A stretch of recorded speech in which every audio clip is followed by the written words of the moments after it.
ഒരു യാഥാർത്ഥ്യമാണ്, വസ്തുതയാണ്. അതൊന്നും ആർക്കും വിസ്മരിക്കാൻ പറ്റുമെന്ന് തോന്നുന്നില്ല.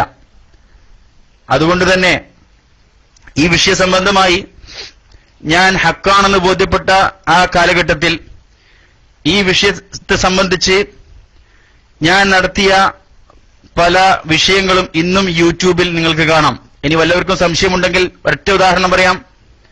ബഹാവുദ്ദീൻ നദ്വി കൂരിയാട് എന്ന് പറയുന്ന SKSSFന്റെ ചേളാരി വിഭാഗം സമസ്തയുമായി ബന്ധപ്പെട്ട ഒരു നേതാവുമായി സംസാരിച്ച ഒരു ക്ലിപ്പ് ഏകദേശം 7 ലക്ഷത്തോളം ആളുകൾ യൂട്യൂബിൽ ഇന്ന് വരെ അത് കണ്ടതായി നമുക്ക് കാണാം.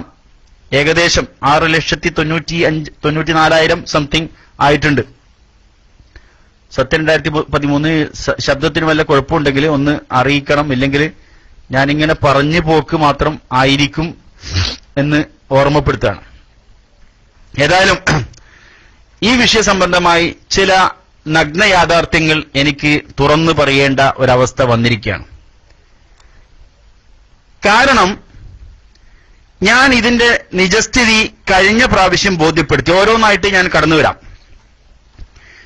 ഇത് ഈ വിഷയ സംബന്ധമായി എനിക്ക് അറിയുന്ന ചില വസ്തുതകളും ചില സത്യങ്ങളും നമ്മുടെ ബഹുമാനപ്പെട്ട പണ്ഡിതന്മാരെ, നേതാക്കന്മാരെ 2011 ഓഗസ്റ്റ് മാസം ഞാൻ വളരെ വ്യക്തമായിട്ട് അവരെ പേരൊന്നും ഞാനിപ്പോ വീണ്ടും ആവർത്തിക്കപ്പെടുന്നില്ല. അതുകൊണ്ട് അവരുടെ ഇടയ്ക്കൽ നേരിട്ട് പോയി ഈ വിഷയം ബോധ്യപ്പെടുത്തുകയും അതിൽ ബോധ്യപ്പെട്ട ആളുകളുണ്ട്. ബോധ്യപ്പെട്ട ആളുകളെ പേരൊന്നും ഞാനിപ്പോ പ്രത്യേകിച്ച് ഇവിടെ പറയാൻ ആഗ്രഹിക്കുന്നില്ല. അതുപോലെ തന്നെ നീ പറഞ്ഞ വസ്തുത അത് വിശ്വാസയോഗ്യമാണെന്ന് എനിക്ക് ബോധ്യപ്പെട്ടിട്ടുണ്ട് എന്ന് പറഞ്ഞ പണ്ഡിതനുണ്ട്. ആ ബോധ്യപ്പെട്ടത് എന്നോട് തുറന്നു കാണിക്കാതെ നീ തൽക്കാലം മൗനം പാലിക്കാൻ പറഞ്ഞ പണ്ഡിതനുണ്ട്. എല്ലാ ആൾക്കാരുണ്ട്, എല്ലാ നേതാക്കന്മാരുണ്ട്. അതുകൊണ്ട് തന്നെ ഈ നേതൃത്വത്തിനെ 100% ഇത്തിബാഅ് ചെയ്തുകൊണ്ട്, തഖ്ലീദ് ചെയ്തുകൊണ്ട് ഇക്കഴിഞ്ഞ 2.5 വർഷം, നീണ്ട 2.5 വർഷം ഞാൻ അച്ചടക്കമുള്ള ഒരു പ്രവർത്തകനായി നടന്നിട്ടുണ്ട്. അൽഹംദുലില്ലാ. അത് ഇക്കഴിഞ്ഞ 2 ആഴ്ച മുമ്പും ബഹുമാനപ്പെട്ട പേരോട് ഉസ്താദിനെ കണ്ടപ്പോൾ, ഉസ്താദ് നീ എനിക്ക് തന്ന വാക്ക് 2 വർഷം പാലിച്ചിട്ടുണ്ട്. ഞാൻ ഉസ്താദ് ഈ വാക്ക് ഇപ്പോഴും ഉറച്ചു നിൽക്കുമെന്ന് പ്രതീക്ഷിക്കുന്നു.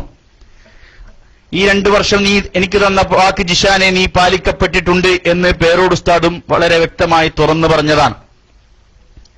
ഇനി നമുക്ക് പരിശോധിക്കേണ്ടത് ഇവിടെ പറ്റിയ ചതി. ഞാൻ കഴിഞ്ഞ പ്രാവശ്യം വിശദീകരിച്ചു. നമ്മുടെ കൂടെ നടന്നിട്ട്